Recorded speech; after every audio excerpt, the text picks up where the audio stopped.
नमस्कार. तर खूपच छान असं सकाळी सकाळी सूर्यदेवाचं दर्शन झालं आणि सकाळीच गावाकडं खूपच म्हणजे 5:30लाच असं उजाडल्यासारखं होतं. आणि नंतर चैतन्य म्हणत होता त्याच्या आप्पासोबत जायचं होतं त्याला शेतामध्ये.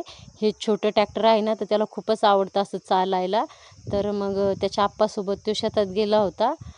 आणि नंतर हे असं झाडा त्याच्यात गवत आहे ना, तर ते पण व्यवस्थित काढलं जातं त्या ट्रॅक्टरने. आणि मोसंबीच्या बगीचा आहे ना, तर मग त्याच्यामधल्या ह्याच्यामध्ये सगळं गवत वगैरे सगळं स्वच्छ होतं त्याने. आणि त्याला खूपच आवडतं असं ट्रॅक्टर वगैरे चालायला. तर सुट्ट्या आहे तर त्याला मजा वाटते अशी काही कामं करायला.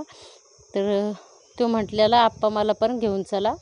तर बघा आता हे असं काढतोय तो. थोडंसं सकाळी सकाळीच गेले होते ते, ऊन नाही लागत मग दुपारून खूप ऊन पडतं ना, तर मग सकाळीच गेले होते. आणि नंतर थोडासा भाजीपाला वगैरे लावला आणि नंतर स्वयंपाक वगैरे करायचा होता, तर मग ते पण करून घेतला. आज वरण भातच होतं. सगळेजण एकत्र असल्यावर छान असं जेवणं वगैरे झाले.